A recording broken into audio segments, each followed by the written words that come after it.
with that other team, our B team, because they won't let the goalie coach come down and coach their goalie. So I get him for the whole hour. But I did tell the person sort of in charge, and I said, it's a Bantam team with a 7th grade goalie. And so,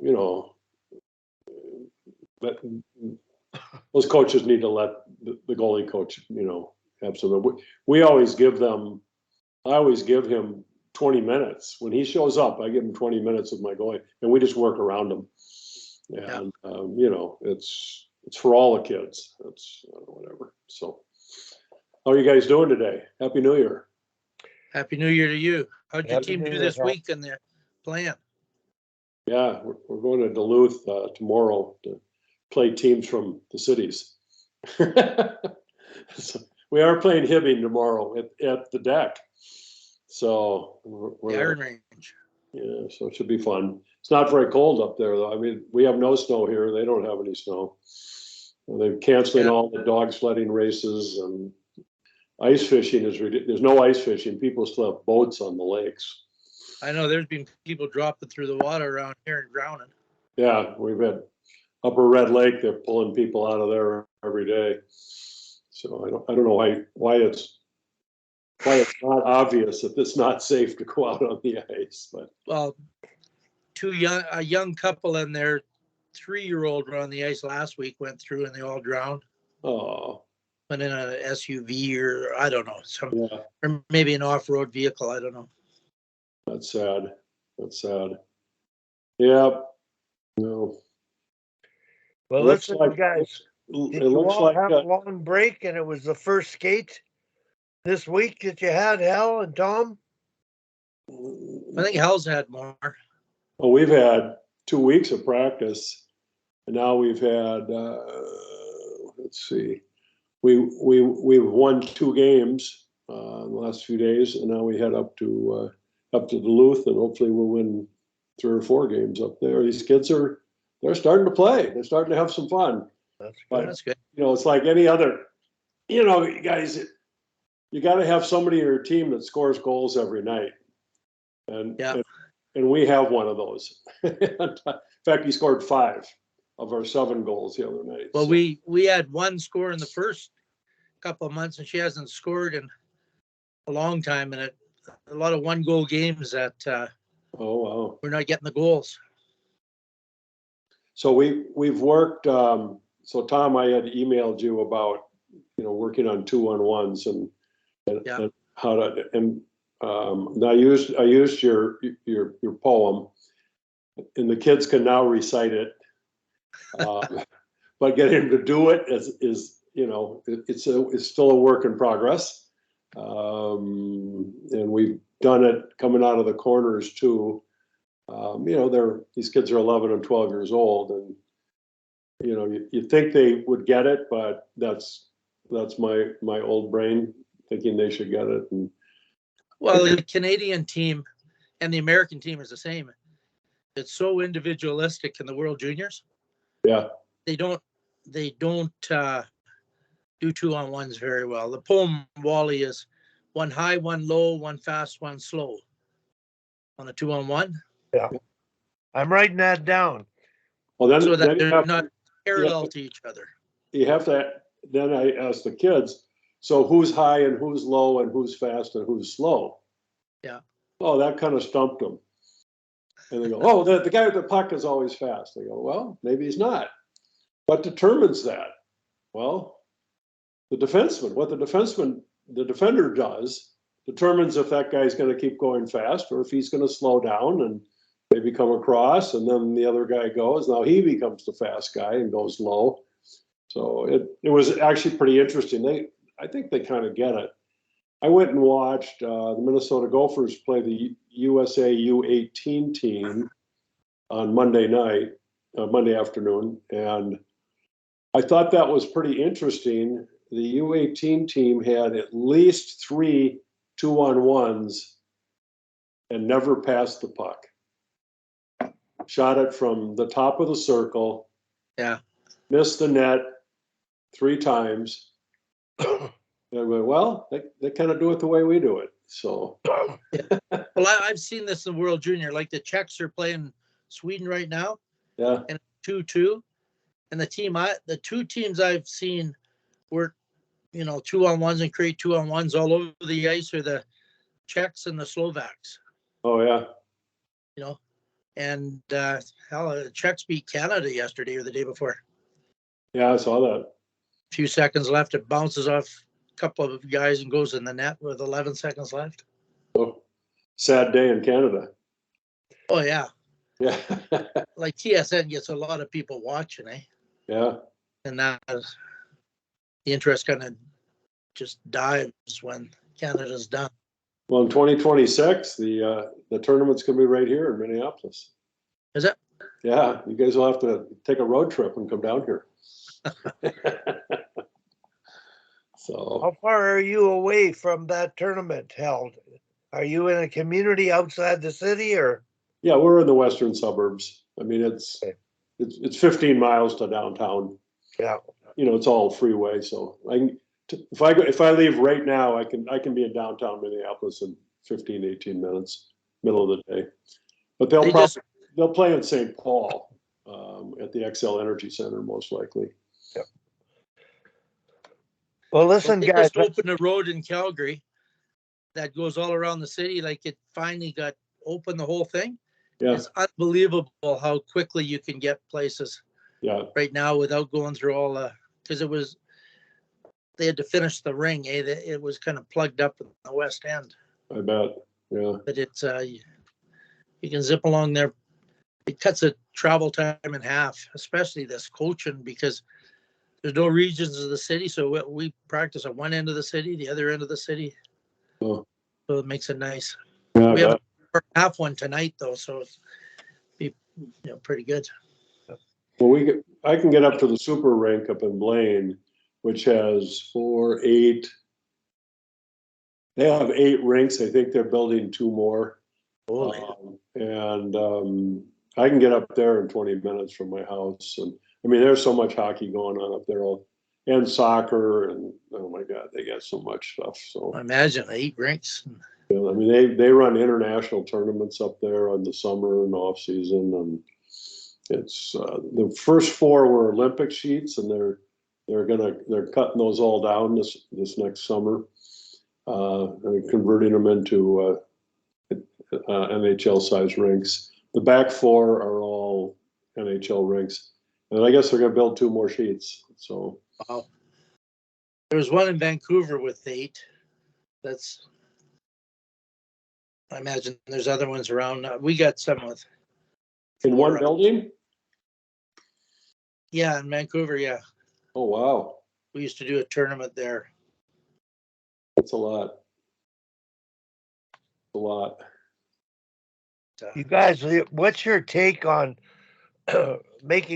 going backwards from bigger ice to smaller ice in the Soviet League, in the Russian League? All their new arenas are NHL size now. And when I grew up in the era of playing international hockey, it was a big adjustment to leave here, go there and play in European ice. You needed binoculars to see across the rink. But what's your take on that, Hal? Good, bad, no different? I think it's a big difference. I think it changes the game. There's so much space, there's so much width and depth, and maybe it's okay for adults, for the higher end guys, but for young kids, I mean, that's just a lot of extra skating, and and for goalies who are used to cueing off of, have visual cues in an NHL rink. Yeah, they're all different in that rink because there's so much more width, and how does the face-off dots relate to the crease, and all that stuff. And as a coach, it looks like the kids aren't playing very hard, and it's just they have to skate further to get it anywhere. I mean, it's if you've got a good skating team, it's good because you got a lot of space. most of the college rinks down here, the Gophers they downsized their rink. I was in there Monday. They narrowed that one up, and the reason that I had heard was because they play the national championship games typically in NHL rinks, and therefore they want to play and practice and recruit a team that can be successful in that size rink versus a rink that's got an extra 20 feet in width or whatever the differential is, 18 or 20. 15. Is it 15? I play on one tomorrow at noon. Oh, do you? I play on Friday at noon on an international size rink. You guys will get all worn out. I know. All these guys younger than me already, and then they got lots of space. Yeah. I got a question. Are the dots not the same? They're the same location, big Yeah. or small A's? Yeah, the dots are the same place. I'm looking at the rink right now. It's just wider. It's 7 feet wider on each side. Yeah. On each 7.5 side. feet wider. Yeah.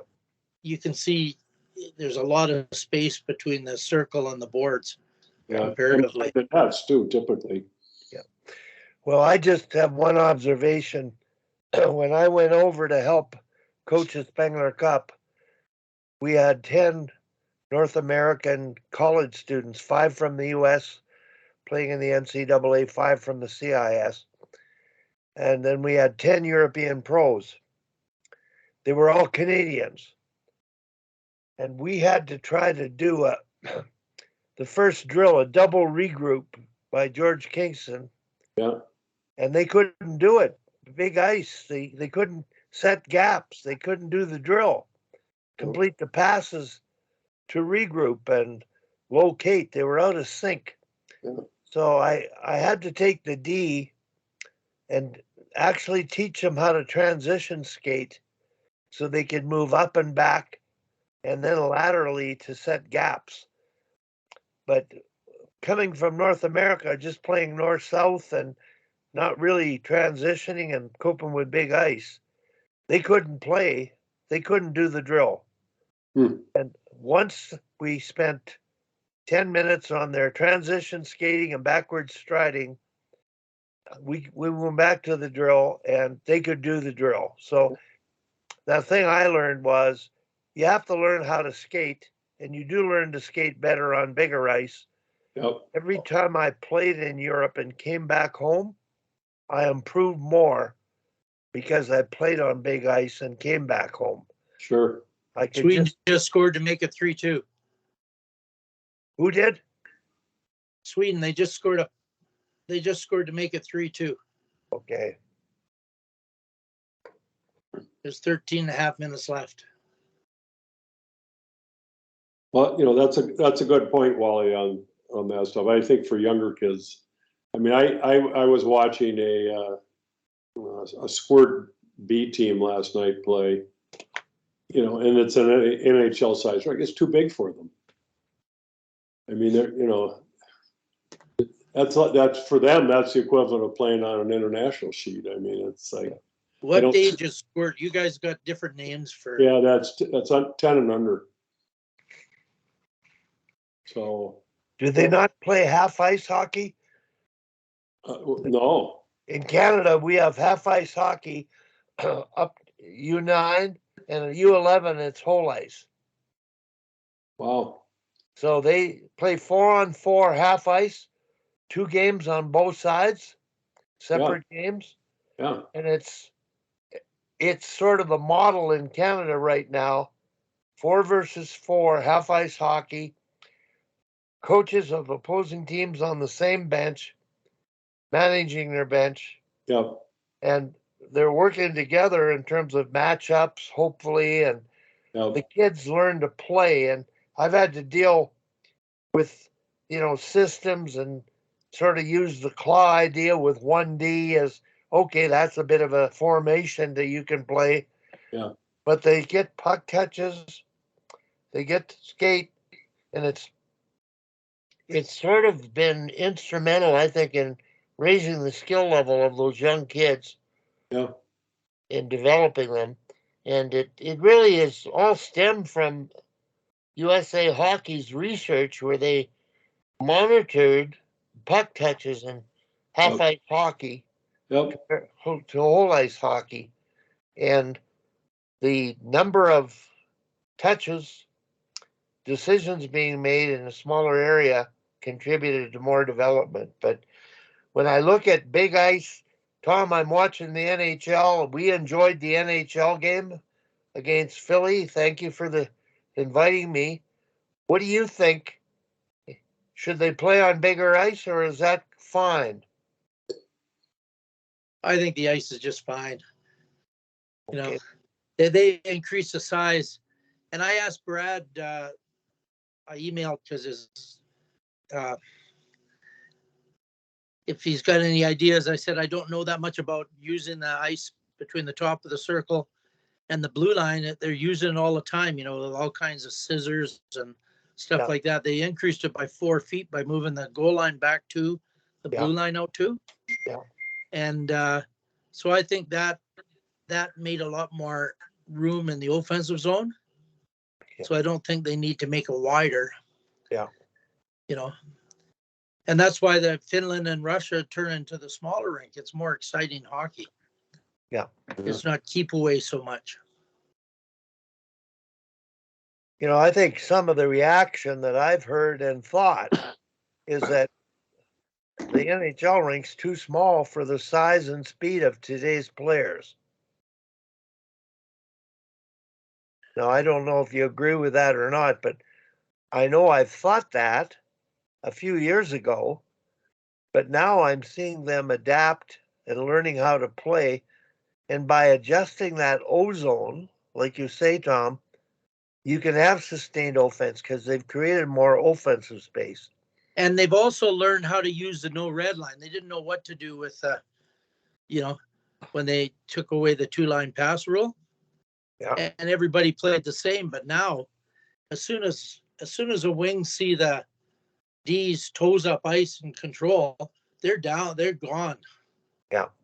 They're so the way they play, they've stretched out the ice by the way they play, because before, with that the smaller zone and the red line, it kept everybody more compact.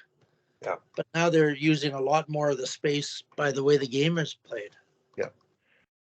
Now the NHL is changing the lines on the ice surface, increasing or reducing space behind the goal line or increasing it near the blue line. What about minor hockey? Is it just the same as it always was? Or Well, some rinks have changed, but some rinks don't change because it puts the players box and, players are offside in that. So they still have it here. I noticed some rinks haven't moved the lines. Yeah. Like we do that one drill, but my zigzag drill where they skate from the blue line to the top of the circles, the ring out line. Yeah. Some rinks it's pretty big, and some rinks it's hardly any distance at all because they haven't moved the blue line out. Yeah. And I guess it factors when you're coaching, you can't go low to high when you don't have that much space up top as often. No, it So- doesn't create Yeah. the same. Yeah, so you've got to know the advantage and disadvantage of how the rink is constructed and the lines are designed in terms of the space available, and take advantage of what you can do. My biggest concern is when you're developing, and I'm talking, U8s, U11s, which is whole ice. You want to learn and develop all your skills to gain space and time with the puck. And I don't care what they do without it, but initially they've got to learn to skate all directions without and with a puck. And the more room, the better. But there's more puck touches in half ice hockey and small area games. And Tom and I were talking earlier about one coach here at U15 doing 3 stations, all small area, and not doing any whole ice work. And there's a need to do both at all levels, not just, and you're locked into half ice, Hal. Well, whole ice. we get full ice occasionally, but then I only have 10 or 12 kids show up for practice, and it makes it hard to, when you only got two and a half lines on the ice, and how much full ice can you do? And then of course we can't. I don't know what you guys get, but if you're shorthanded, you can't ice the puck. It's a whistle. Yeah, you can still ice the puck here. Yeah, and you can't, and there's no tag up offsides. So, like our game the other night, I mean, the wall clock ended the game with 3 minutes left on the game clock. They love whistles, eh? Yeah, the refs have the puck too much. I've heard USA Hockey is reconsidering some of these rules, but we'll see what happens. We won't know till June. But so as a coach, when you're working with these younger players, and if squirt kids can't ice the puck anyways, or the U10s, they can't shoot it that far. But the kids I'm coaching, which is 12 and under, they can. Okay, well, they can't because it's against the rules. So they're supposed to be able to figure out how to stick handle or work their way out shorthanded until if they want to chip it down, they can. But then you miss all that stuff about how do you forecheck when you're, all that stuff at the other end where you might be able to create an opportunity, and they have to learn how to set up on a team attacking on a power play coming back in. So they don't even get that till they're 14 and under. And then I had a question from one of my assistant coaches who's got a couple boys on the team, and he said, when are we going to start working on body checking? Because all these kids are going into Bantams in 6 months. I said, well, we will introduce full body checking. We can't do it legally in games, but somebody's got to teach them how to do it. And I don't think you wait till they're Bantams. I think you have to start at lower levels. So I know you do angling drills and do some of that, but we're going to have to actually go into doing some body checking, mostly to teach them how to protect themselves along the wall, how to take a hit, because they're gonna get hit next year. So, well, Hockey Canada has created really good body contact to body checking progressions. Yep. And covering stick checks. Yep. And they've really, one of the outstanding things they've done is provided coaches with resources and ideas and video to teach those things. It's really amazing what they've done.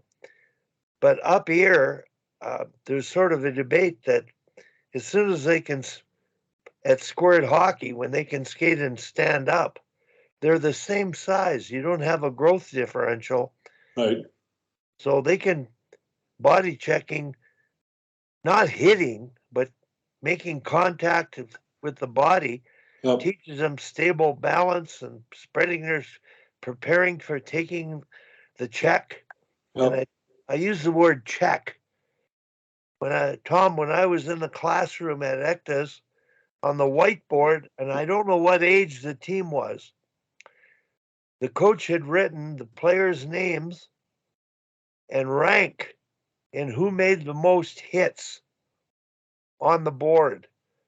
And to me, that is an absolute disfavor to development and coaching. Teaching kids and using the word hits, the connotation is physicality, intimidation versus body checks. And not even using the word body check, you take yourself out of position. The degree of force, the overskating. So the purpose of body checking at the NHL, and I had a comment last night, one of the coaches at the U13 practice commented on the PWHL games. They had more body checking than the NHL, he said.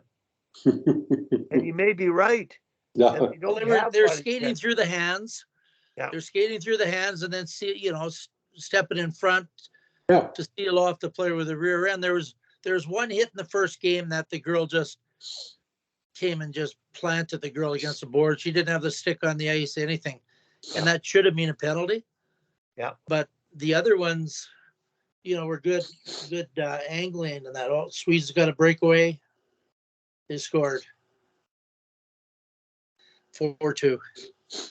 Well, listen, There's a lot of body contact even at our level. But the officiating is so. We had the other night, and I think we had 5 or 6 penalties, but most of them were, kids just falling down. And that's kind of the rule in minor hockey. If someone falls down, someone gets a penalty. I know. And it's like the kids are just going, what? I didn't even touch that guy. He just fell down. Yeah, it's like. Well, I've proposed for years that all through hockey, up until U18, there should be one step checking. So, and the stick has to be on the ice. So they can take one step, make contact. And then, like all the time I played, there was no rule against, anything. And it's all proper technique because you get them in bantam. And I heard a couple of people or kids playing their first week of hitting in bantam. A couple of kids got broken wrists. Oh, yeah. Because they don't hit. They're charging all over the ice like, ballistic missiles. It's got nothing to do with hockey. Yeah. See, I got to make this point. I proposed years ago for officials and coaches to get on the same page. When you're judging penalties and you allow body checking, well, in female hockey, we've had broken wrists up here, Tom. Exactly what you've said. We've had girls stretchered off with body checks, the ice. And to me, it's simple. You judge it based on the degree of force and the intent. I like your one-step rule because that is limiting your force to make a check.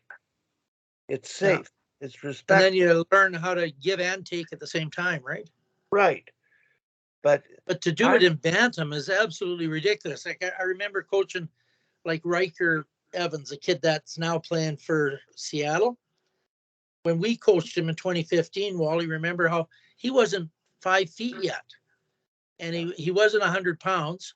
And we had a kid on the team that was like 6 feet, 6'1", over 200 pounds on the same team. And that's when they start allowing hitting. It's just absolutely asinine, I think.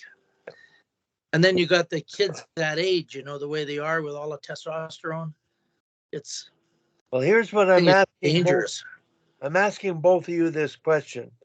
You wear your referee's hat, your coach's hat, and your parent's hat. And if the refs and coaches agree, the decision's going to be penalty based on the degree of force and the intent. Can we assess that? What's the degree of force? What was the intent? Whether they're injured or not doesn't matter. Obviously, if there's an injury, the degree of force was too much for the purpose of checking. Or they fell all clumsy too.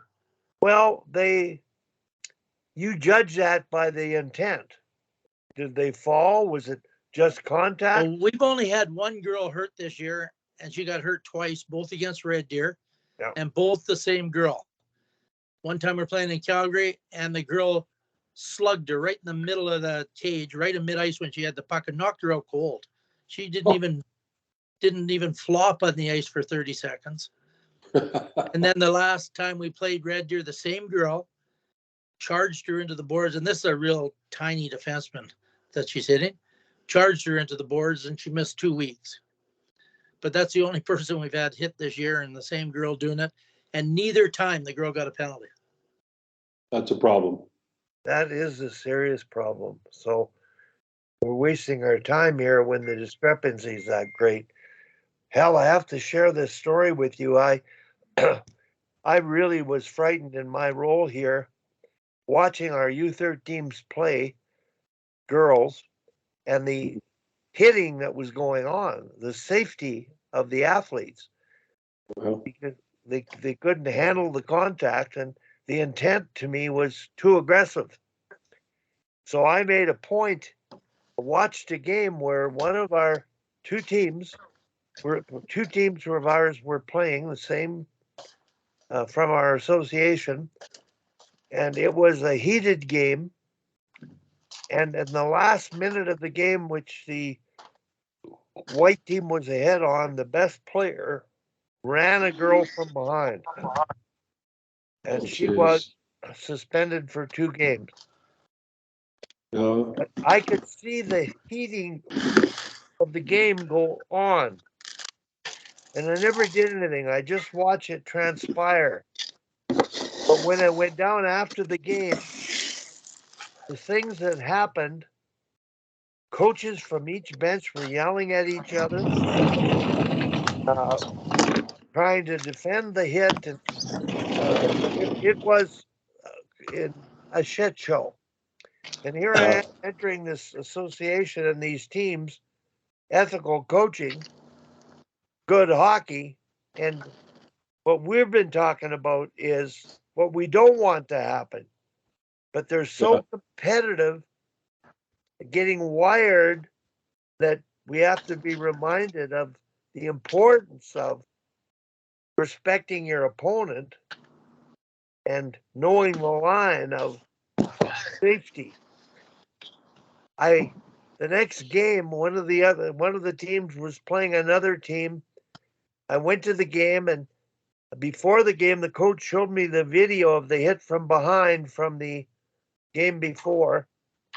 It was worse than I thought on the video. Yeah. I said, I'm going in to speak to the referees before the game. They know who I am. I'm talking about calling, hitting, calling body checking, and hoping it would reflect the safety of the game. Yep. So I did it. And what happened in the game was they called over 30 penalties. They overreacted. Now it was one young referee, like maybe 17, Yeah. older one, maybe 30. But they took my message literally and called contact. All contact. Yeah. The coaches were bewildered. It ruined the game. And fortunately, the game ended up a tie. So I went in the hallway after to meet the coaches and the parents, and they all knew, because of what happened, what I was trying to do to influence the safety of the game. Yeah. And I said, thank God it was a tie. That was my fault. So I didn't go in to speak to referees since. So I think coaches have to be the ones teaching respect, teaching proper checking technique, taking it, but delivering it. And what I see, the overly aggressiveness happening by those other teams, Tom and girls getting knocked out, those are pretty serious offenses that, as adult leaders, we have to address. There's no doubt about it. I think those things, Wally, those are coaching issues. So the girl that punched Tom's player and then slammed her again. Why is that girl's put back up on the ice? And there was a study done a number of years ago up in Canada, actually, about all the violence in hockey and where it was coming from. Was it coming because of bad officiating? Was it coming from the parents, from the players, or the coaches? And the research showed it's coming from the attitude of the coaches, because the players and the parents follow the lead of the coach. And reality is, I've probably coached now 5,000 games, somewhere in that range. And you get good refs, mediocre refs. We had not so good refs the other night. And you have to that's just part of the environment we participate in. But that young man I had last year on my team that was running players, that I finally said, that's it. You can't play anymore. I had trouble getting it, enforced, but I was able to get him suspended for actually quite a number of games, and then he finally quit when we went into the playoffs because, all he wanted to do was just run people. And you just, as a coach, you have to take a stand and go, this is my player on my team. He's reflecting on me. He's not going to do this anymore. And if he does, he's not going to play. I mean, that's our job as coaches. Because he's hurting himself. He's hurting the team. He's hurting the organization's reputation. I mean, the district was sending people over to watch him play to see what all the fuss was about. I don't want that kind of attention on my team. So I agree with you. But it's a coaching issue. I think it's unfair to ask the referees to step in because the coaches, won't discipline their own players. So I know it's tough because the parents don't like extra punishment over the rule book, but again, that's what leadership's about, in my opinion. I remember. What are you doing? Are you working out? I'm What's up? I'm making I had to feed the birds. I had to feed the birds and let my cat out.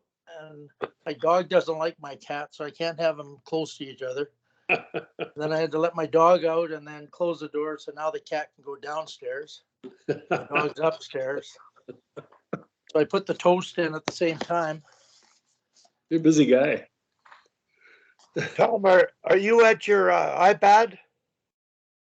Can you guys go to chat? Yeah, I can see it.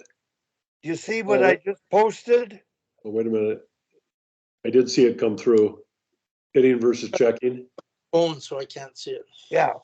It's hit highlights versus Royals. I'm not sure the date on that. It's at least 15 years ago.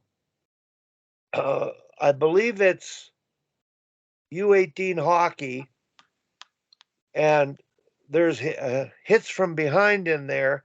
And then I have highlights of one of the kids on the team I was mentoring, who was the best body checker in the league at the time. And when I use this video at a clinic, Hal, and you guys can both do it, Yep. I tell the coaches, when you look at the highlights of that player, what would you call a penalty? There's about 8 hits in there, and which one would you call a penalty? And that was back in the era when hitting was acceptable. Yep.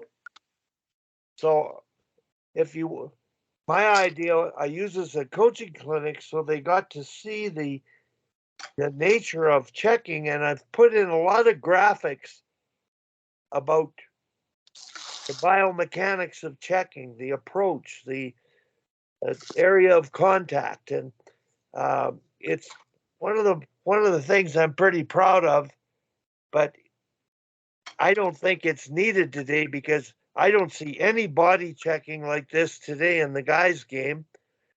Tom, I'm more worried about hitting in the girls' game than I am hitting in the boys' game. Yeah, I agree. I just watched the U18 boys tournament up here that Shaddix won, incidentally, and absolutely terrific hockey. I watched a couple not body checking. A couple of games this year, and no checking. It was checking, and there was nobody contacting to try to intimidate. And I could see that. And it was wonderful to watch. I enjoyed it. But when you look at this tape from a game 15 years ago, U18's not that high a level, but still AA, AAA. Yep. The essence of hitting or body checking is on the chat. And I recommend anybody who can access the site and look at it. Sure. I may deliberately add it when I email the highlights because good idea. I don't know that I would use this one again. And well, I'm not going to be doing any more coaching clinics, but that's the kind of things the new course conductors, they have to design their courses to educate coaches to teach checking and to teach respect. Because you're right, Hal. I wrote down your statement. The problem is the coaches. It's coaches. You know, it's interesting, Wally. When I was coaching high school hockey, we got a chance to go up and scrimmage the U.S. Olympic women's team that was training up in Blaine. And, you know, I think they hadn't cut the team down, but it was still, I think they might have had two groups. I don't recall. And my players didn't want to do it.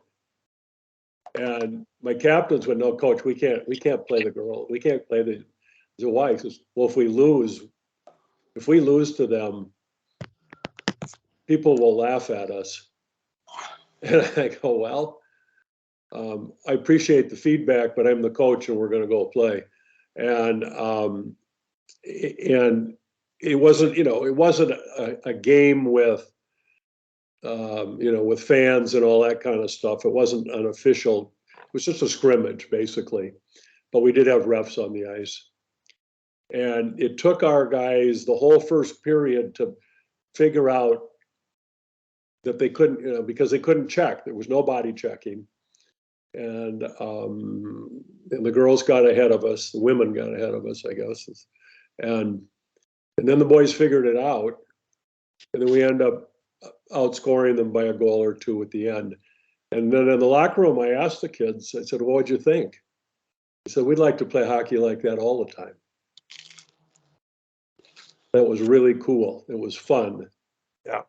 And, you know, we have talked about fear and the anxiety in the game by players. And I can remember when I was coaching junior hockey, and then my son started playing juniors, and he's a defenseman. And when that loose puck went to the back wall, and he'd take off to retrieve it, if he had any pressure, they don't work hard to get there before the forechecker. They time it so they get there at the same time, and just try to get body position. And I was telling, well, geez, David, if you just get there a stride or two early, he says, you'll get killed. He says, Dad, I'll get killed. He says, those guys will run right through me and slam me on the wall. It's interesting. If you watch, that's kind of what happens. And so the kids figure out strategies to protect themselves from getting hammered. So anyways, guys, I got to run. It's almost 10:30. Gonna see if I can make a little money so I can keep doing this stuff. So, so anyways, it's always fun. Thank you, guys. Thanks, Hal. Yeah, nice to chat this morning. We'll see you next week. Okay. Well, Tom, before you came on, I was thinking, I had a couple questions of things I wanted to talk about, particularly with you, because you've coached at all age levels. Like, how young have you coached whole ice hockey? What age level? I coached Jim all the way. Like I was assistant coach all through him. You know, like he started at like 6, I think, 6, 7, 8, 9. So all through that. So I've coached basically all the different levels. And of course, all those hockey camps and that. Yeah. They got all young. When you coached them at 6, it was still whole ice hockey, wasn't it? Yeah. Best player would get the puck and go through everybody and score. Now, Jimmy Wheatcroft's son was the best player. Yeah. And at U8, it was the same. The best player. Yeah, and well, that's all. There's no passing. Yeah. But I remember he was really little, so he never made the higher levels till later. Yeah. And I remember they seed at Christmas time, right? So we'd always move up a level. And I remember one team, I think it was about U10, our goals for and against were 62-6, I think, because we passed the puck. Because I've always, done the same thing. They pass the puck. But most teams you play didn't pass the puck. It just went on the world. Tom, I want to interrupt you because I thought you weren't tuned into the importance of passing until you went to Europe.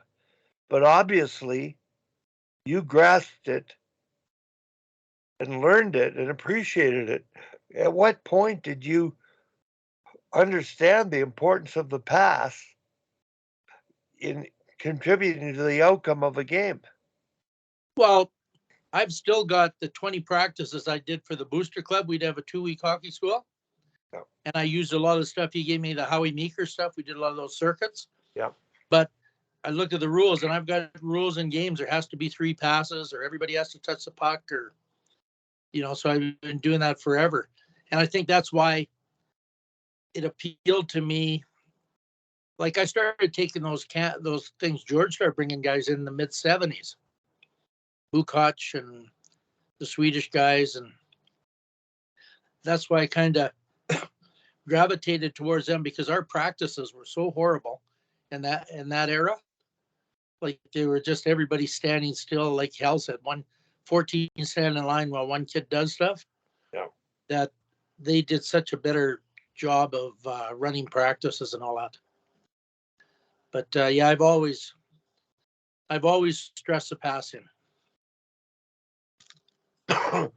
Now, Tom, I think what you've done and the passing stat that we've been keeping with a number of the teams in Girls Hockey Calgary has improved their possession and importance of team play, getting open, supporting the play, moving the puck.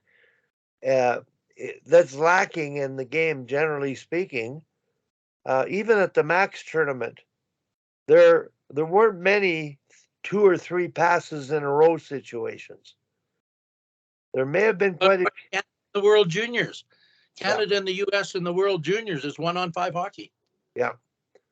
And that, to me, is the essence of development and teaching, and what you did last year at U13 and what you've accomplished this year at U15 is, attributed to that.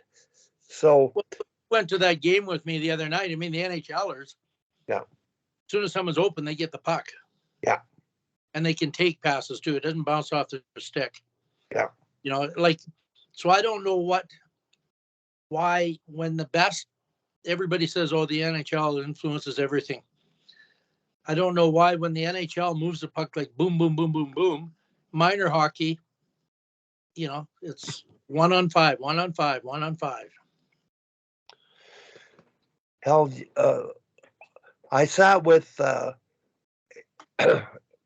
Aaron Wilbur, who's the director of the coaches site. Yeah, I know Aaron. He's coaching his son, who's 5 years old, and they're playing cross-ice hockey. And they're focusing on passing at that age. The parents are cheering a completed pass like a goal. Yeah. And Howie Meeker, his theory was, let them be selfish until they're 8 or 9. Because you have to learn to carry a puck, handle a puck before you can pass it. So I had this conversation with Aaron. Gee, Aaron, old Howie Meeker back in his day, he wanted to master puck control because that precedes learning to pass. And he's doing something, passing from the get-go and letting them learn to pass as they learn to handle a puck. So I think either way is going to work because he's valuing passing. And I think there's a balance there of being able to make sure they can carry it, want to carry it.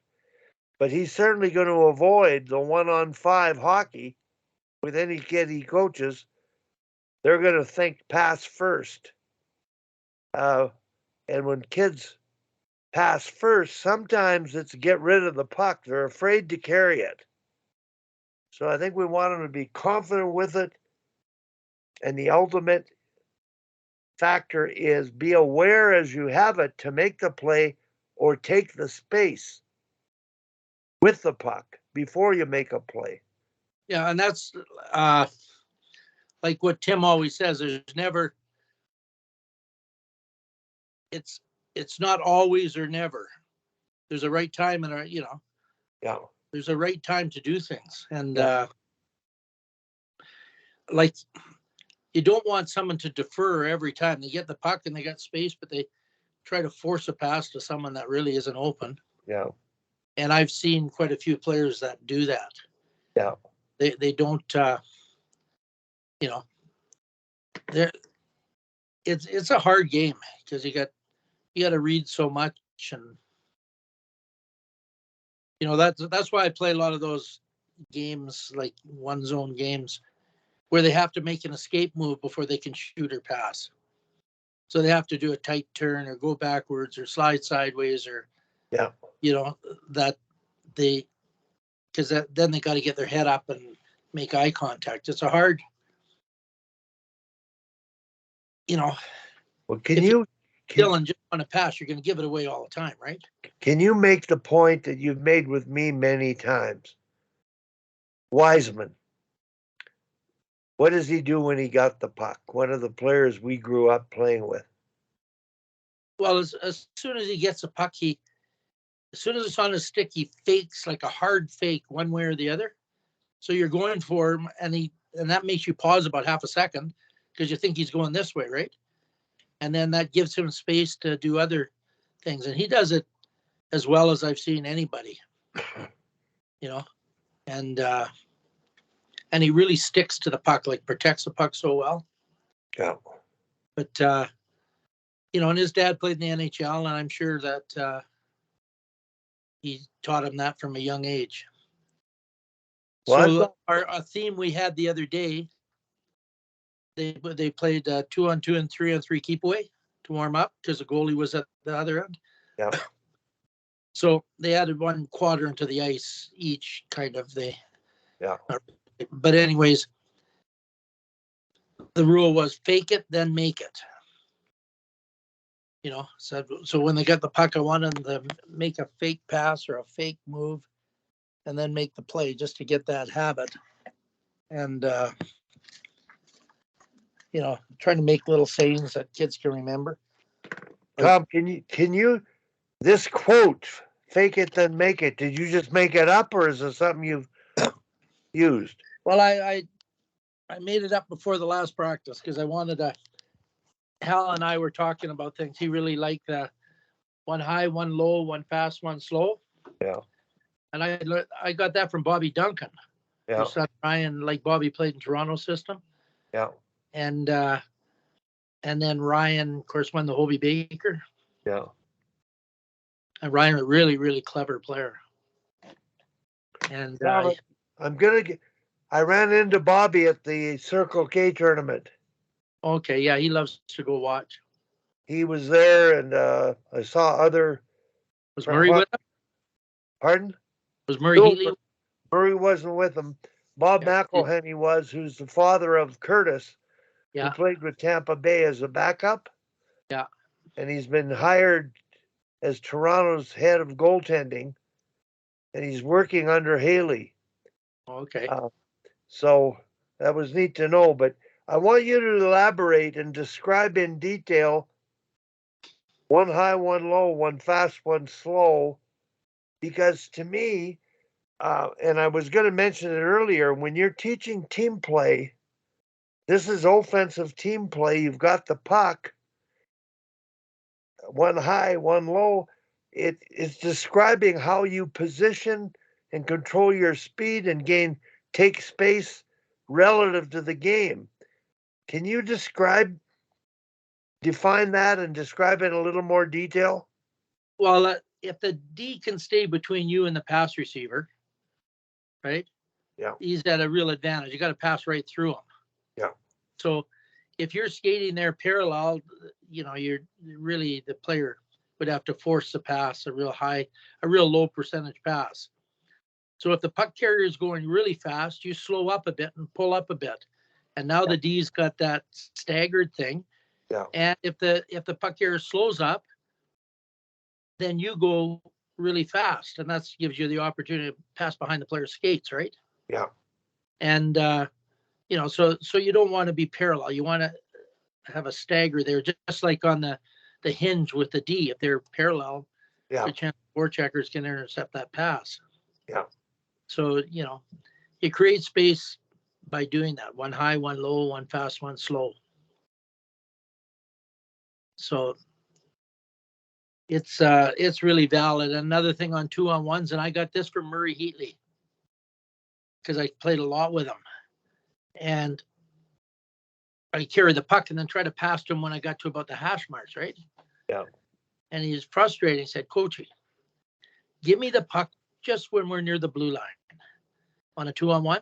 Says, then if I've got the defense flat-footed, I'll burn him. If he comes and plays me, I'll slip it right back to you. And he says, because when you wait to the end, there's only one play. There's no options, and the D can take that away, right? And what a difference that makes. And I would get so many breakaways because, of course, nobody wanted Heater to shoot the puck. So the D would go to him and he'd slip it to me and I'd walk in, and I'm not bad when I got 3 seconds.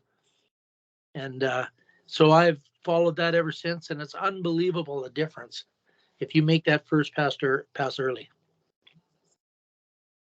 So those are kind of principles on the 2-on-1. And then the puck carrier has to be dangerous. Like, I'm trying to get the girls, my top scorer who's not scoring anymore, gets to the top of the circle, railroads, and slows up so everybody's catching, right? Yeah. Instead of going hard, that's when you really go hard. Yeah.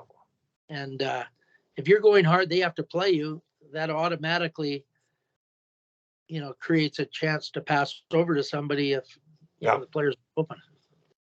Yeah. So those are kind of principles of a 2-on-1 that I think are pretty universal. Well, they are. Like when you coached last year, I know it took maybe half a year before they could make passes on 2-on-1s. Yeah. And they were starting to attack with speed, and they started to attempt to pass to the open winger. And by the end of the year, they were making passes all over the ice in game situations. And on direct attack, I think it can still get better, but it was much better than anybody you played against. It's hard for kids to pass when they're skating. Yeah. That I think because the way we teach passing and all this, it's all separate. Skating separate than puck handling, which is separate than passing. Yeah. So you have to be able to pass. You're handling the puck, and without tipping off that you're passing, you make the pass. Yeah. But we teach everything so it's separate. So they railroad, then they kind of make a slap pass. So everything's separate. They give everything away, and the puck handling should be the same as the passing motion, which should be the same as the shooting motion, right? Yeah. You're doing the same motion and you just pass within it. Yes. And that the really good players, that's what they do. They don't telegraph their next move to everybody. Yeah. So, Well, when you talk about Wiseman, what was the quote you said? Fake and make it. Fake it, make it. Fake it, then make it. Yeah. So fake it creates space that you can take advantage of and you can make something happen in. Yeah. And that's what he did. When you talked about being a threat with the puck, keeping your feet moving, they're worried about you like Heatley, who could shoot. Yeah.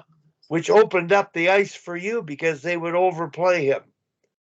And I think the concept of that coming from a teammate, you guys were teaching each other on the ice. Yeah. And so you learned it from playing with a player and he used his strength to your advantage, depended how the defense played it. It was reading the D and playing the situation. Well, he also taught a thing, and Danny started playing with us all the time. And when he got to be about 14, we had to make a rule because he got so good. We had to make a rule that he had to get 2 assists for every goal. But Danny, if you're 2 strides ahead of him, he doesn't say, "Oh, I'm way better than you are." He gives you the puck, but then when he passes, he goes. So you don't pass and watch, you pass and go. That's another saying. Yeah. And I remember Murray coming to the bench once with Jim. And the 3 of us are playing on a line together, and he gets his stick and he starts tapping Jim on the head with a stick. He says, "When you pass, you go. And you go." He says, you pass and you stand there. And I look and you go and I'll give it back to you. And that's an old pro talking. Like Murray was player of the year twice in Germany. Yeah. In the World Hockey. Well, it led the old Western pro in goals. And that's another concept, is when you pass, then you break to open space, and that makes the next play possible, right? Yeah. And those are all habits that make you a way better player without being any faster, anything. Just makes you play the game well. But they don't get taught much, and they're but they're kind of critical things to put your players above other players and your team above. Tom, one of the things, U15 particularly, that is the most competitive age in our female division, and outcomes override anything else for the parents. The players, that's always the way. The players understand how difficult it is to stay to the process and learn how to read and act and move the puck, and you're working on the tactics so they can achieve success. And every team is different, and they're all achieving similar success. The differential, other than the top 2 teams who have outstanding players, well, they're getting those best players on the ice more often and having success. Play half the game. Yeah. So I'm faced with the dilemma of parents expecting our players to play, the best players to play more than the other players versus developing the other players.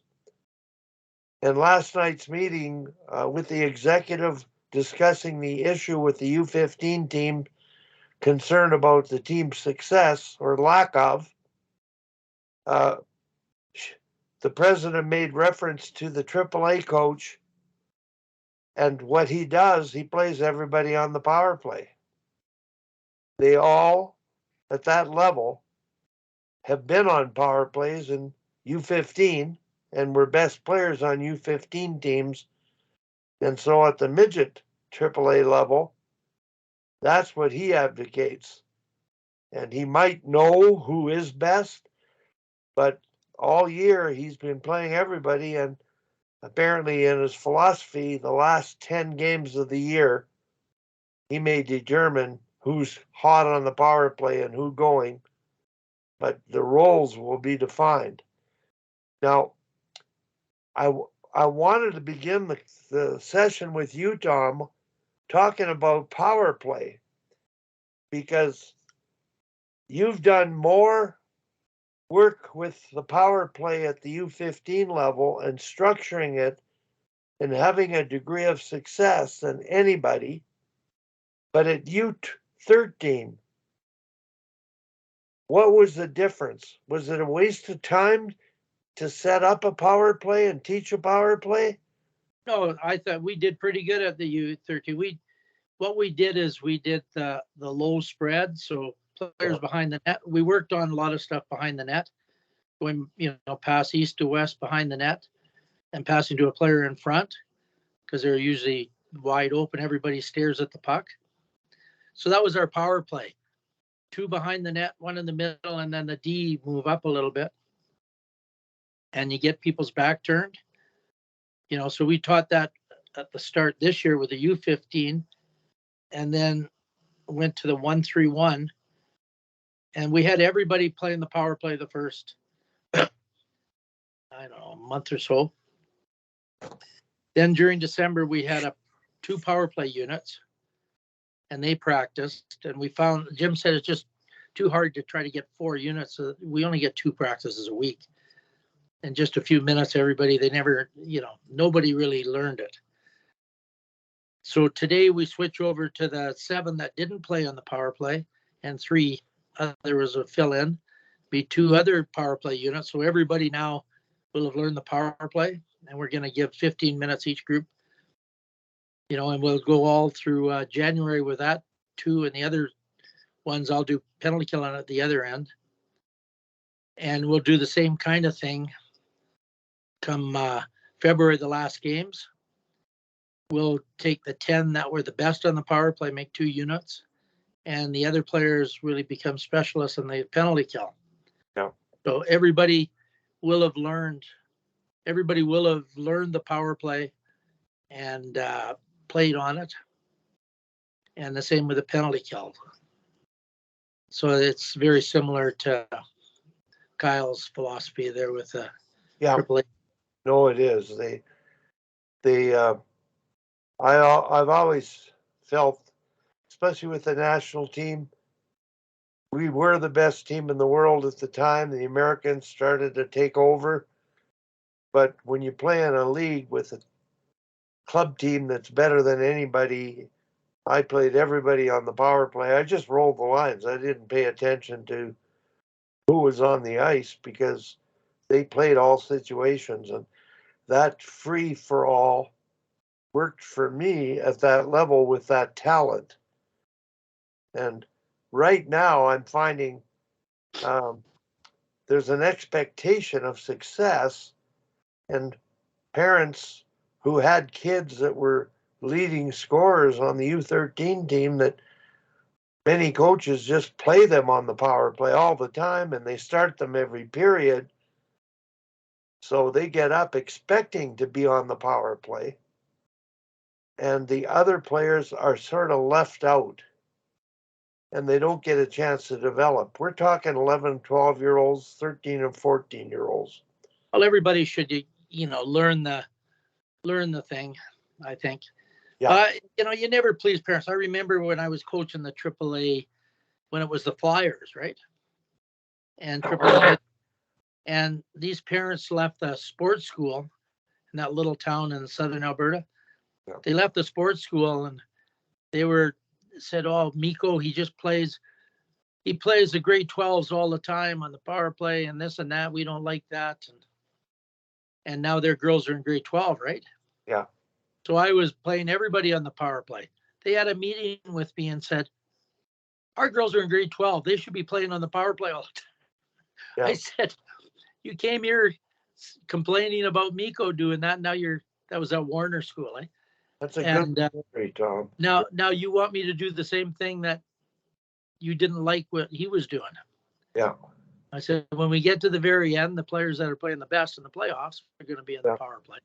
Yeah. But you have to earn it. You don't, just because you're in grade 12 doesn't mean you're on it. Yeah. No, I'm marking down this says to edit, because to me, my position is to try to get everybody working together for the development of the team and trying to win. And how you coach to the end to have everybody earn roles that they feel valued in to achieve the best result. It's what you're doing. That's what Kyle's doing with the AAAs. And I'm not sure that all the other teams are doing it. They are probably defaulting to the better players more often than not, versus allowing all players to learn and experience those situations. Well, the problem is with always doing that is you've made an assumption who your best players are, right? Yes. And they're not really your best players. So our last practice, the best player on the ice was our last pick, who played B the year before. She didn't even play midget, below us. She played 2 levels below us. Yeah. And we picked her because she could really skate and really competed hard, but she couldn't carry the puck in a bucket. Well, now all the stuff, she's really improved, and she's on our top line right now. And she burned a defenseman on Tuesday night and then fired it right up into the top corner that would have scored on just about anybody. Yeah. And so if you went on the assumption you know who your best players are right off, she would have never been on the power play. Yeah. So I think if you give everybody an equal chance, and it's a life lesson too. Yeah. You get a chance, and those who succeed the most, at the very end, come the playoffs, when you really need some goals, you're going to put, the ones who, given their chance, took advantage of it. And I think that's about as fair as you can be, and still play to win. And the thing in the playoffs, if you win, and if you win, you play more games, so everybody gets to play. Like Canada got eliminated the other day; they're not playing anymore. Yeah. No, I'm really glad we got into this topic because it's sort of like what destroys a team, because parents and players become entitled about thinking, oh, I'm in grade 12, we should play all the power play. Yeah. And well, I remember when I organized a trip to Scandinavia for University of Calgary, because we'd had the only time we didn't finish first or second, we finished fourth. And some guys didn't come back and they didn't tell Willie. Yeah. So we had a couple of forwards playing defense in university hockey. Yeah. Because these guys, so we needed to really have a good recruiting year. And I said, well, I'll organize, and that was through Johanny and that, Yeah. Tour of Scandinavia. So Willie had recruited, like Jason had scored 81 goals, 81 assists for Swift Current. He's the top scorer in Canada. Yeah. And we had Johnson, who was a captain of Red Deer, and he brought in a lot of really good players. Willie was so excited to work on the power play, and everybody met on the airplane. Like the players, we got a few guys from Ontario too. So we fly to Scandinavia. We haven't had a practice. We have a practice. Almost the whole practice was on the power play. No D zone coverage, no nothing. We're playing pro teams, Yeah. And that was just before the Lillehammer Olympics. So yeah. We played Hamar and Lillehammer, and we didn't do what you usually would do, is get your team organized defensively and all this. Anyway, we played 8 pro teams. We went to Finland played 8 pro teams. We didn't win any, but because we really they were in the middle of their training camp, so we hadn't had anything yet. But we came back. We had a really good year, and that's the year we lost to Babcock in the Canada West final. Yeah. In double overtime, and he won the Canadians. Yeah. But those players, the next 2 years, we went to the Nationals. So, but it's funny that I'm just telling this story because he just assumed those were our best players, and he was probably right, because they had a big, long history with him, right? Yeah. But I know at SAIT, we had this, in 2018-19, we had this kid that had scored over 100 points in Junior B. And Junior B is really big in some places, like in small towns, Yeah. And he's 6'5", and he had the softest hands and a hard shot. And because he played Junior B, and we had everybody else Junior A or Major Junior, right? He never played in the power play. I'd say he's our most skilled guy. But there was this assumption because he didn't play Junior A. And I don't think he ever did get to play in the power play. And I'm thinking, this guy sees the ice better than anybody does. Yeah. So if you decide these things without giving people a chance, so nothing's ever perfect, but there's some things that worth trying, trying options first to make sure that you're right. Make sure your assumption is right. So it's not an assumption anymore. It's based on some kind of facts. Well, Tom, I want to get back to power play talk because initially, and I'm not talking you and what you do because you know how to teach and adapt the structure to make it successful at the U13 level. Most coaches, they watch Tampa Bay, they're all using the 1-3-1. And to me, the 1-3-1 means, boy, the girl or guy in the middle, they've got to be able to kick it out or one time shoot in the middle. They got to be that much 1-3-1 though, Wally. I see Pardon? teams do you in the umbrella, but not the 1-3-1. Yeah. Well, I'm talking about teams that I'm watching. Okay. They just say 1-3-1, and they start with an overload, but it goes to an umbrella with a 1-3-1. Yeah. But if it's an umbrella with one in front and one at the side, or two in front, that's a variation.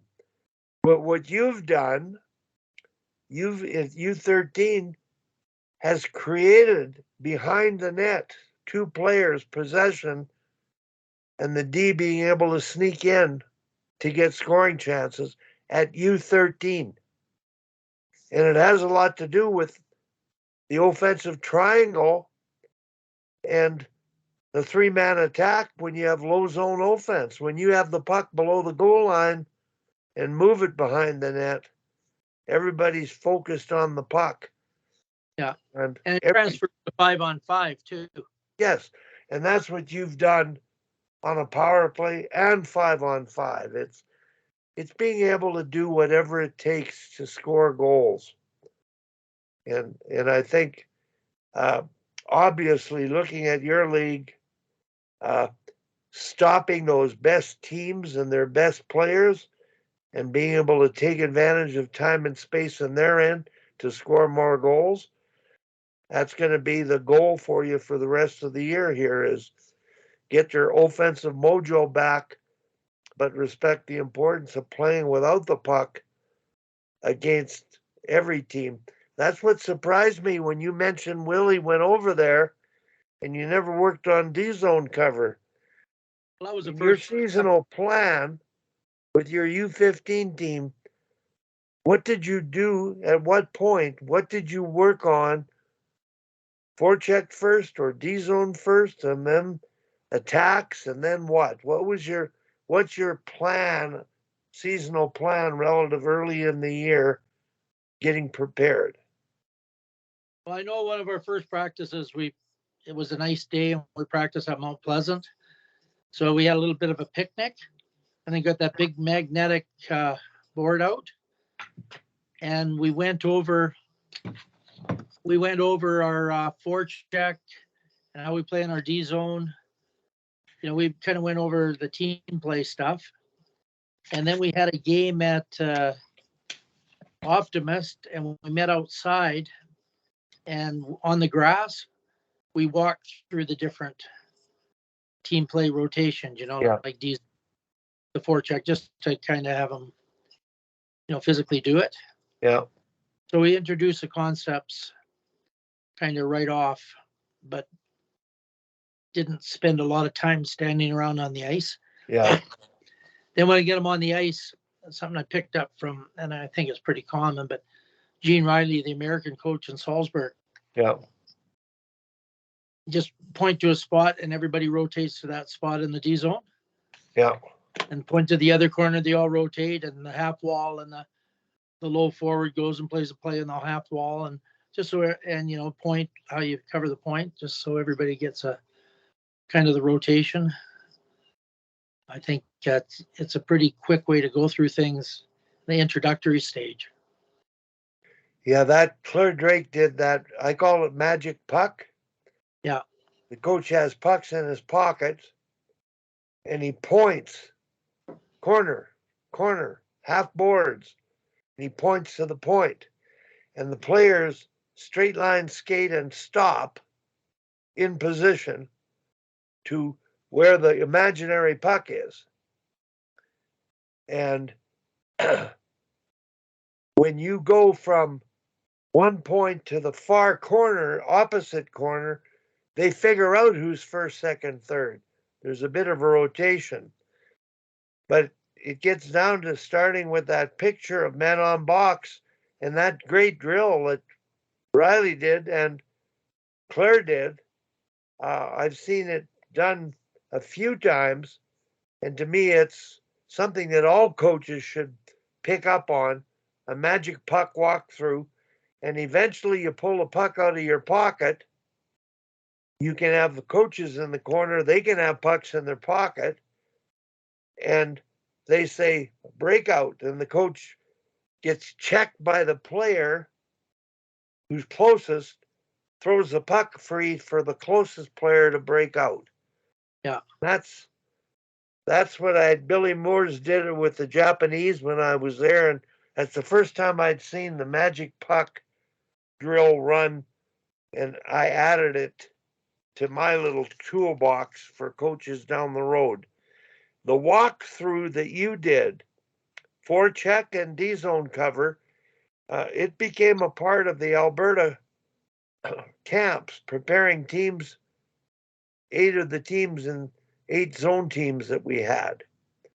And everybody did it in a small room, a big room, a gymnasium. We've always done this walkthrough, and it paid off greatly.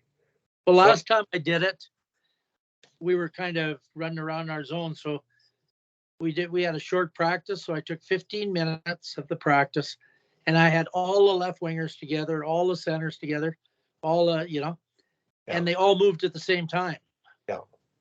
So I'd be in the corner, and their 3D would be there, the 3 right D, and then I had, I think, Emily in the other corner. I passed to the other corner, and they all rotated, and then the half wall, and just to review. Yeah. Because the other thing is we've tried players at different positions, right? So now. Tom, great idea. Everybody at once, they Yeah. get the system. Now, here's one teaching point that I made. When you pointed and they stopped at the pointed location, I had them shuffle skate.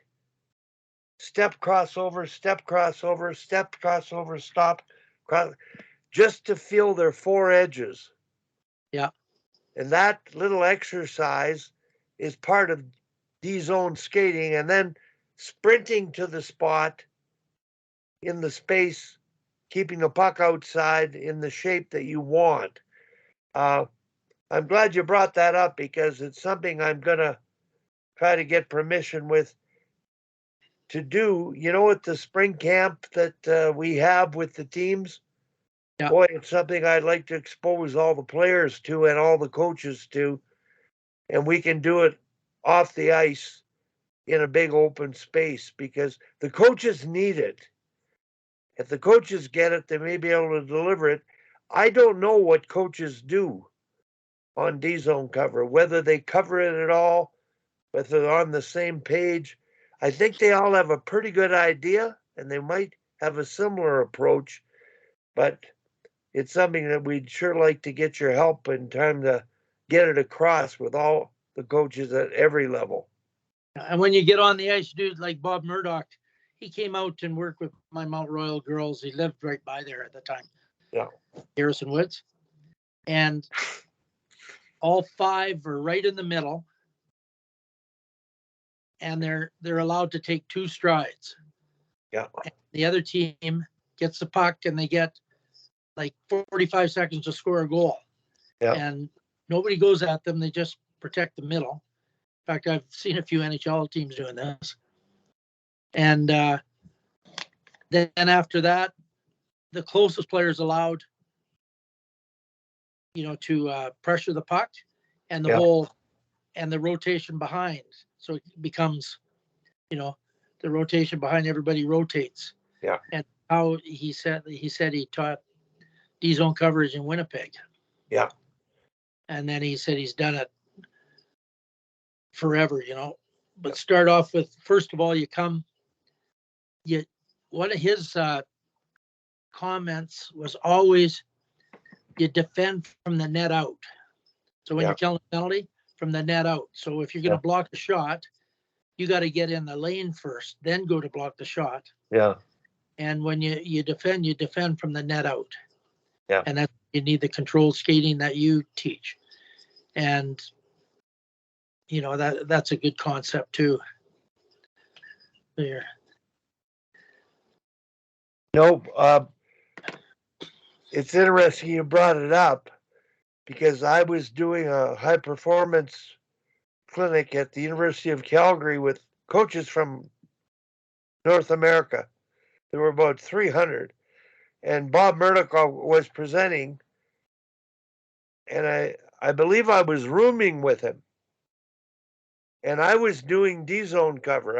I had a group of coaches, mostly from the States, in my class. I was the group leader.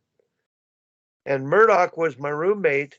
I was doing on ice D-zone cover with a mic, with Rob Cookson helping me, doing D-zone walkthrough, like you said, teaching defensive team play, defensive zone play.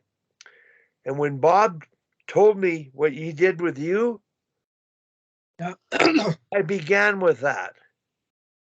And I had the microphone on and I said, I just learned this last night from Coach Murdoch. I think this is the first thing you have to do. Now, 3 weeks or 4 weeks ago, the global instructor was running the ice time for a U15 team. I told him about Murdoch's exercise. Yeah. And he tried it, and I may have explained it poorly, but it didn't work for him. He felt it wasn't effective. My point was you start with a dice, sort of inside the hash marks, the inside hash marks. Yeah. Now the center's in the middle of the dice. And if the wall's on the half boards, I allowed that center to take extra step. And that may have confused him. Did Murdoch talk to you about the person in the middle and the half boards, if that's where the puck was? Well, just at the very start, everybody can only take one stride. One stride. Just move towards the puck. Yeah. So the D will be kind of in the middle of the net more than at the outside the post. Yeah. So you're probably going about, I don't know, maybe 10 feet. Yeah. And then the second progression was the player who would check that player goes at them and everybody else just moved behind. Yeah. So if the puck was on the hash, yeah, and the second step, the center would go to that player. Yeah.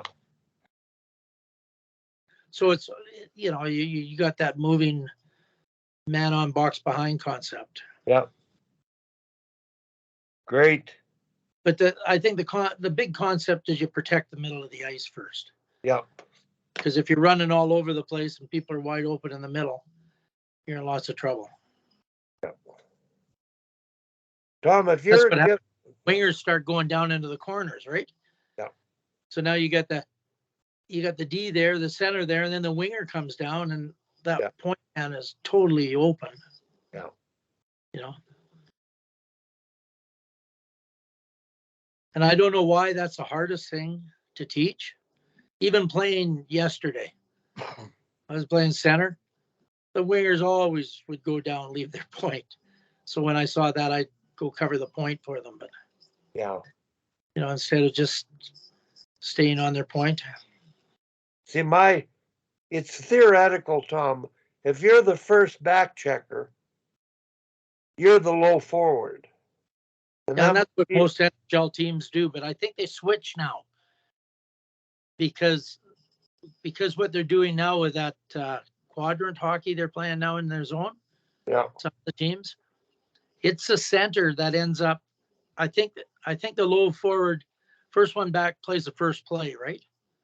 You stay on till the play's over. Yeah. But if the other team keeps possession, they'll rotate and the center will switch. Yeah. That's what Roger Nielsen did that at George's clinic. Yeah. He talked about Gilbert Perreault being the center. Yeah. And he was comfortable with playing low, but he had to switch, just like you said, when there was an opportunity to switch to get him in that position. Yeah. And I think playing low when you back check and switching at the right time is the way most teams go. Yeah, But because if it goes side to side or something, yeah, if if it goes side to side, you do an easy switch there. But the theory is anytime it goes side to side, there's a switch. The dilemma for me in the NHL level, when it goes side to side below the goal line, the center won't get all the way over to help. The low winger will switch. He's on that side. Yeah. But the low like winger, team's got to go over too. yeah. Like Well, there's the only low winger comes down on the side. and then the high winger takes the other winger's spot on the strong side, and the center takes the slot. That's what they figure out, FIO. And if you do that with kids, I think they'll master it from the get-go. It's just like forecheck. Who's first, who's second, who's third? This is D zone. Who's first, who's second, who's third? Somebody falls down, who's second, who's first? Well, if you do that, if they go east to west behind, and if the winger comes down, that D can walk right in. Nobody's covering them. Well, I'm saying when he goes down, the other winger, the other point winger, he's coming over to take that D. Yeah, I think that's too much rotation all over the place, and nobody knows what they're doing. Well, I think easier if the puck goes east to west, one side to the other, the offensive team's on that side too. So their players got to come over too. It's not like they got their whole team stand on the other side. Oh no, I understand that. I'm just saying when Mike Babcock practiced that dry land and the center went side to side, they couldn't handle that in the 2010 Olympics. They got scored on with their D zone cover. It was the center could not cover both sides of the ice. And I just felt it's the same as forecheck in the D zone. Who's first, who's second, who's third. And at the minor hockey level, they're not going to burn you with that point pass coming down and scoring. And even at the NHL level, you've got that puck goes the other side, that winger is sliding back and sliding over to cover the point. And like you say, be in the shooting lane if it should get there. So I just think the idea is, are we structuring it so that we say center here, right wing here, left winger, or are we teaching 1, 2, 3 all over? I think in the initial rush, you got to go with the people that are back because, D could have been in on the rush. Correct. Yeah. So there could be 2 forwards and 1 D back. And Yeah. you've got to play the initial attack. You can't be switching when they're attacking. Everybody's got to cover somebody. Yeah. But then sort it out in the end. That's the way Willie coached. We came back and we sorted it out after, and the center would slide. When the puck is kind of loose, people don't have total possession. Then you switch. I'm going to give you years ago, Don Phelps, and even in the NHL, Toronto did it one year. Their wingers were bigger, stronger than the centers. Yeah. So they played their wingers low. And the center covered point to point. Don Phelps did it with the Canucks. And it worked for him because you always had 4 low and you knew you were going to have the center covering both points. I did that 1 year at State when we got killed by Mount Royal. Mike Height absolutely killed us because he took advantage of that open space. He was kind of too good for the league. He'd be drafted in the second round or something. Yeah, I coached him with the Canucks. Yeah, he killed us using that wingers in the corner because that's how that guy that coached you and the Stampeders and all that kind of stuff. That's how the D zone was played. Is that Roy Kelly? Yeah. Yeah. Because I know when I played with the old Vikes and all that kind of stuff, that's the way we played. The center covered the puck side point, and the wingers went down low. Well, I think to simplify it, you protect the middle, keep the puck outside the dots, and however you do that, that matters the most. And don't get beat one-on-one by overskating. Keep the toe cap square. And that's the conversation that I want to make sure I want to have with all the coaches so that they probably understand it, talk it, but so we're all on the same page about. Well, that's what we have to work on, because we got to starting to do flybys. You know, they're going out to the point, and instead of control skating stopping, yeah, they'd be poking to try to get a breakaway, and then they end up in the neutral zone. Yeah. And everything breaks down, of course, when you do that. Yeah, well, that's where that inside edge, the front foot stop and T starts, D zone skating is so important. And the best game is red light, green light, snowplow stops only. And if you're teaching it, you say red light, green light, yellow light. So they're balanced, and then red light, they'll stop. But I think if players go to get a drink of water, have them work on right foot, left foot, 2 foot snow plows. The reason, ask them, is so that they can control their skating defensively. They lose those edges, they overskate, they go too fast, they get puck focused, and they lose D side. And I think that defense is tough because you know that puck is a big magnet. Yeah. You know, so the term discipline and hard work and battling. Well, defense is knowing when and how to pressure, and when and how to contain. Yeah. And that's the simplicity of it. In offense, you're trying to create time and space. You're going all out, deceptively, changing direction, trying to get them. You're proactive. You're making them overskate, overreact. Defensively, you have to be reactive. You have to control your skating relative to where they're at, the degree of control they have. And so that's why when you came out and did the recording at the Ed School on defensive tactical skating, I mean, we spent 2 hours on it. Yeah. It's that important. And yet it's those little details we just sort of overlook, you know. Last night I watched the U13 White do Lightning. And I was not on the bench. I was just watching from the glass, talking to a parent. And it was all balls out, conditioning skating. A number of players stopped on the same side. They didn't stop using all 4 edges. So they're developing a bad defensive zone habit. And they were going the whole length of the ice, which is good. But I wanted to make the point with the coaches, and I didn't, because I don't want to interfere with them. If you're going to do a drill, make sure they face both ways. Oh, yeah. Well, help them respect inside edge control, facing both ways, mastering your edges.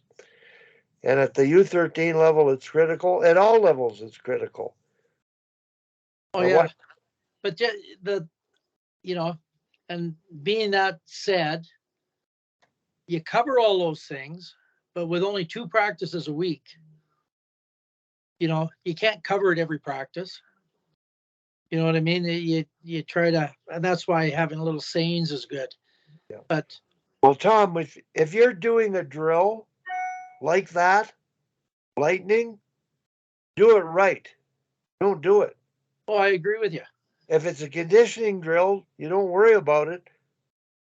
Pay attention to the detail of the drill, stopping both ways, so you accomplish more of a purpose. So I think every drill we do and every game we play, it's about good habits. And when you play those games, always facing the puck. As a rule, they may have to do push-ups if they turn their back on the puck or Yeah. leave the zone. That's the key. It's always easier to peel off and turn your back, and Yeah. it's Well, always that's easier change to pass and habits. watch instead of pass and go. Yeah. You You know, change habits by practicing good habits. You want to have good habits. And I think that's what coaching is all about. And that's part of practice and coaching. It's deliberate, focus on things and focus on those details. Now, not many parents will appreciate the attention to those details. And not many coaches, they'll just do the drill and Yeah. they'll just play the game, which is fine if that's all they understand. But I think, well, I know that it's a responsibility of a coach at practice to accomplish the purpose of everything that they're doing. And when you do a deliberate drill with a purpose, make sure you're covering the bases of teaching properly. no, and that's the crux of the matter there. Yeah. So Yes. when you're playing this weekend? Yeah, we play Red on Saturday and Airdrie on Sunday, so 2 tough games. It'll be good tests for you. Yeah. So I'm going to play Cameron against Red because both goalies went on holidays. Yeah. Cameron played the game, and then the other goalie missed her turn. She was gone. Played an affiliate goalie, and we beat White with the affiliate goalie. Yeah. And so it's Cameron's turn. And us and Red are neck and neck. I think they're 1 point ahead of us, but they've played one more game. Yeah. So, and their whole thing is chipping they don't pass. You recorded their passing against us, and they made about a dozen passes, and we made about 100. Yeah. And but their deal is they got some really good players, and what they do is they chip out if you pinch, and Yeah. they get in foot races. Yeah. They chip out and they race for the puck and go hard to the net. That's kind of their whole philosophy. Now you're at Henry Viney Saturday at 5:15. Yeah, I'll take your word for it. Yeah, I'm looking. There's 7 games Saturday and 7 games Sunday that I could go to. Yeah, well, yeah. With 2 groups, U13, U15, that's lots. Yep. But yours, I really want to see that one at 5:15. I'm looking at the schedule. I've got games at 12:30, 4:15, and then I'll get to your game at 5:15. That's a priority. Yeah, it'll be interesting to see how we play and how they play. Yeah. No, they're all going full bore.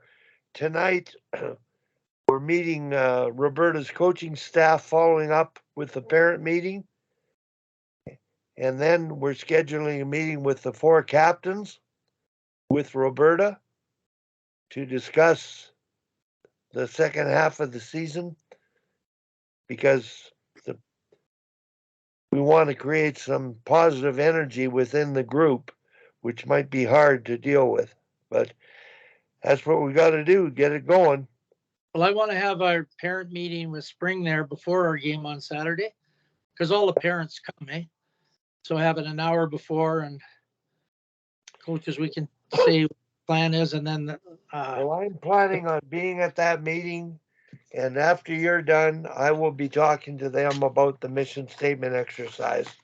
yeah. So then I would like the meeting about 3:15. If we play at 4:15, is it 4:15 or 5:15? Well, hour before. I want to have the meeting an hour before. Coaches will probably talk 15 minutes or something. I guess that's the format. Yeah, make sure that they book the boardroom. at Viney. Yeah, well, I mentioned it to my manager, Yeah. so she'll have to arrange it, and we'll have to let Spring know, because I wanted to have it before Christmas, but there's already people going on holidays and all this, so Yeah. parents wanted to have it after Christmas. See, there should be no problems with your team because they did the exercise, and your statement and their statements complemented each other. Yeah. But it's just a reminder of development process. Like I'm sure you're talking about everybody playing the power play right now and then getting ready for the last part of the season.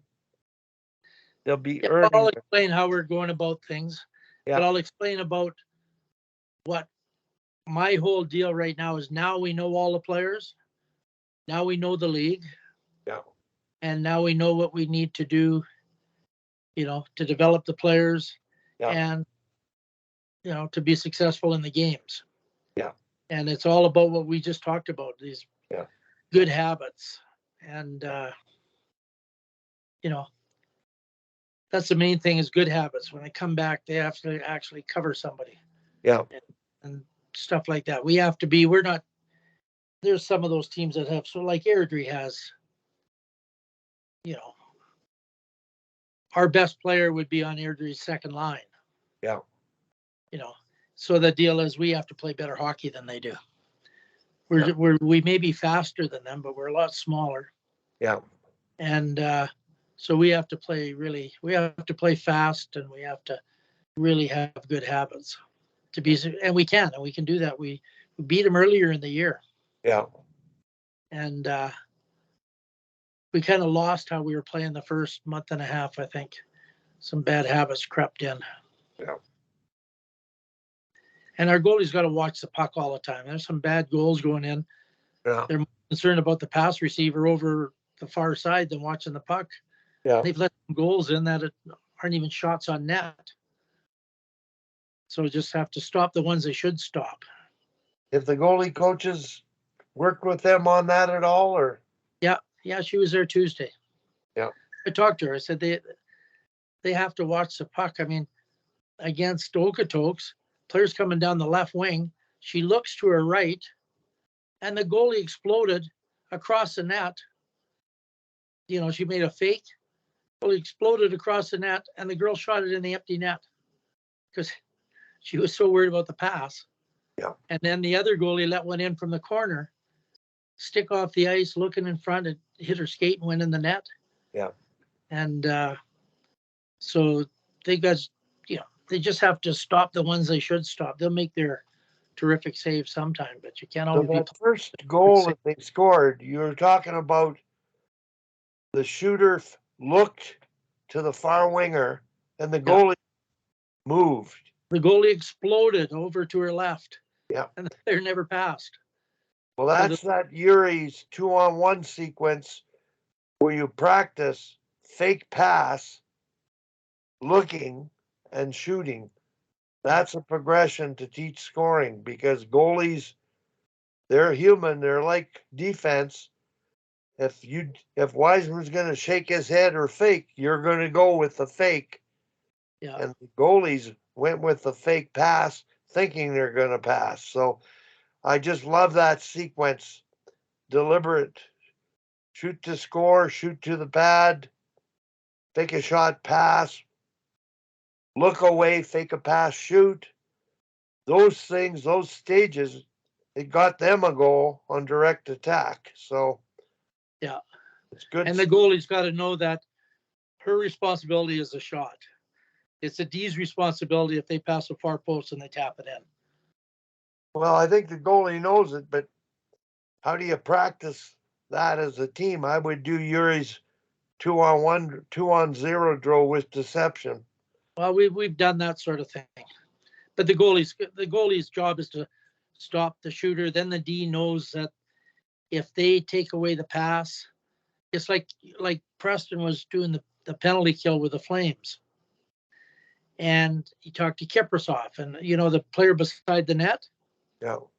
Kiprasov said, if that player gets the puck, leave that player to me. Yeah. The D got to slide and take the backdoor play. Yeah. Because if they walk out backdoor, it's a tap in, right? Yeah. So Kipper played that play, and then after the initial shot, everybody collapses, and that's how they played it. They gave Kipper that shooter, and that's who the goalie should be focused on as a shooter, and the D should be focused on, that denying that pass across. Now, this is what I heard. Kipper wanted to play the player on the pass across. He wanted the D to take the shooter, and he would. Different there. Yeah, he's the only goalie I've ever heard of saying that. But he was so flexible and so quick. Yeah.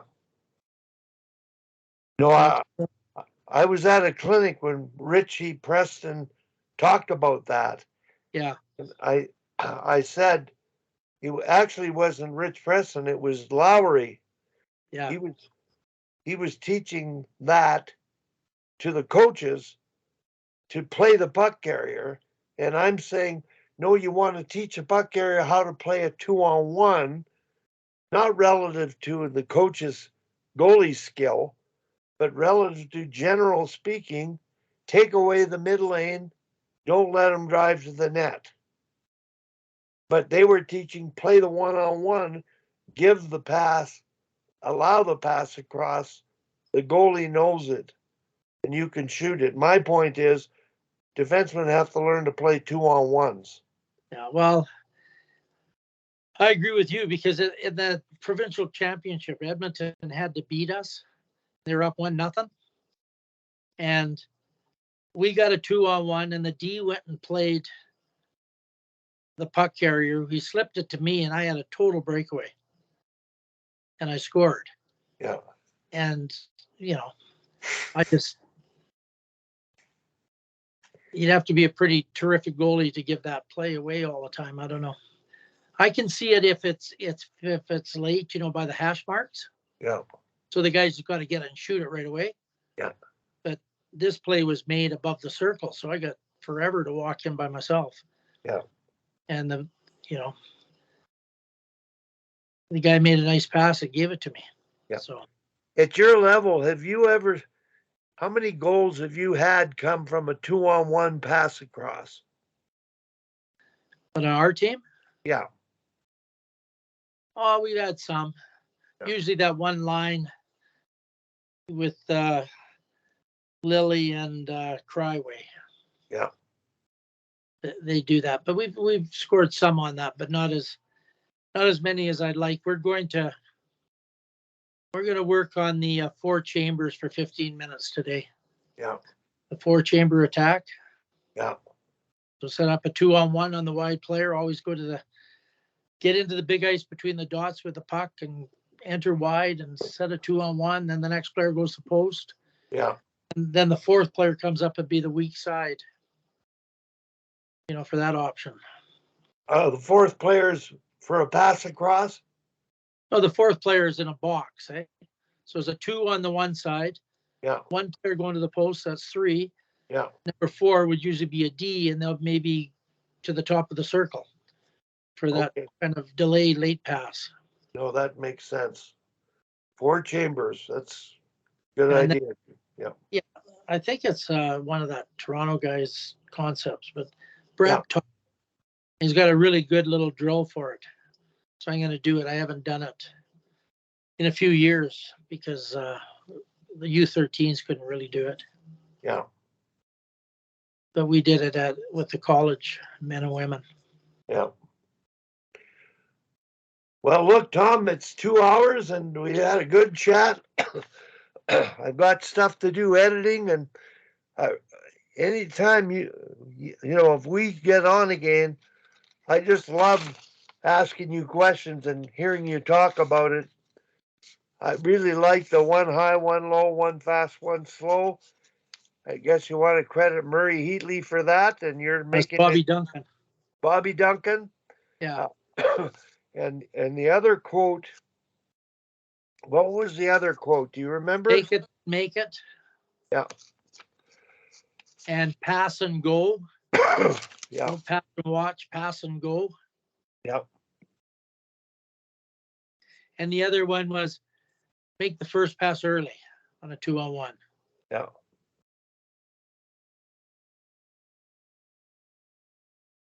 See, that first pass early, I was going to ask you, have they ever scored on a pass across? Have they ever scored on a double pass across? So if you do it early when you cross the blue, the goalie moves, you put it back again, the goalie's not going to get there. Yeah. Yeah. Well, we passed quite a bit. We passed, making an early pass, and that is a really hard thing to get the girls to do, or all the players to do, is make that first pass early. They want to go past the hash mark and then try to force, force the play. Instead, make the first pass early and then read what the D does. Yeah. If you got the D flat-footed, just go to the net. The D comes and plays you like we just talked about, slip it right back to the original player. It just gives you so many more options if you make that first pass early.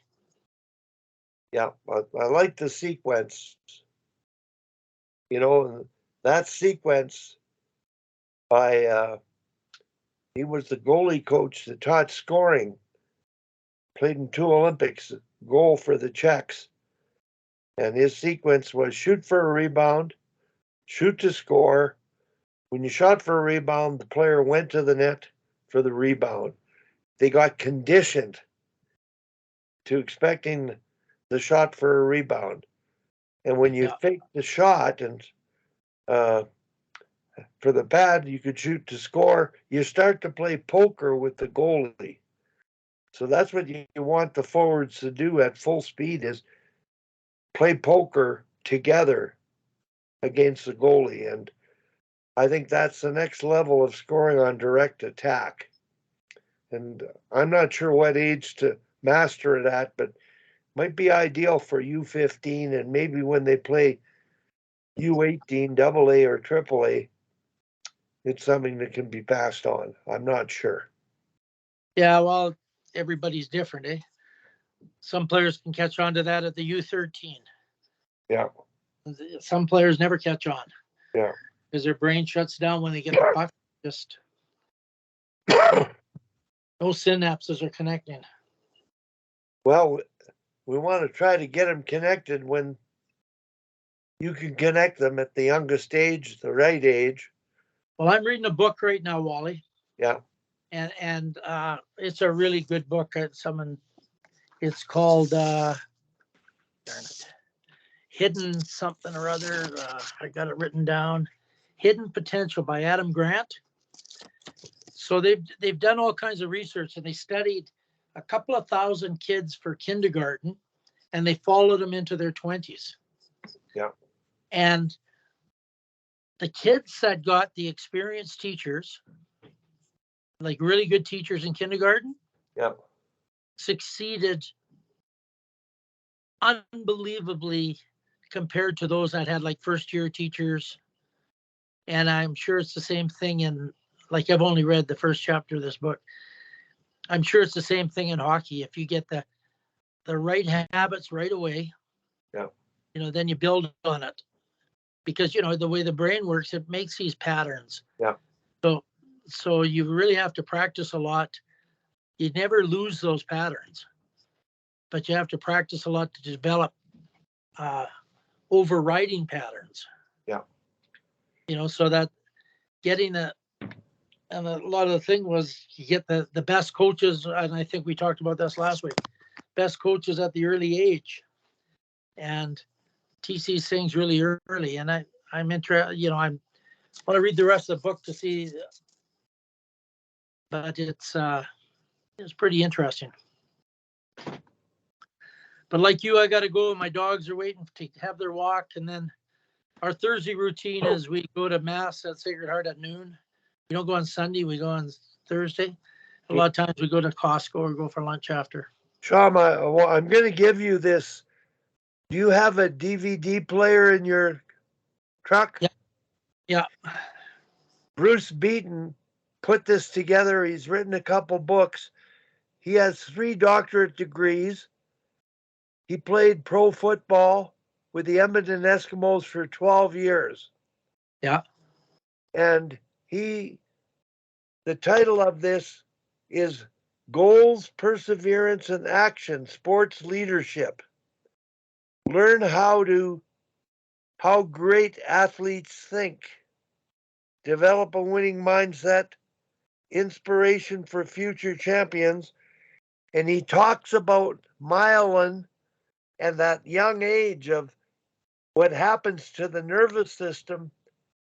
The myelin wraps around the nerves in a habitual All way. about that too. But I've got a copy here that I've listened to many times. Yeah. Little Athletes, Big Leaders is the name of his book. And this I've listened to 10 times in my Well, give vehicle. it, and I'll listen to you and get it back. But I really got to get going because I'm in a tight timeline here. Take Got to care, get buddy. the dogs out. Talk to you later. All right. See you, Bye Molly. bye.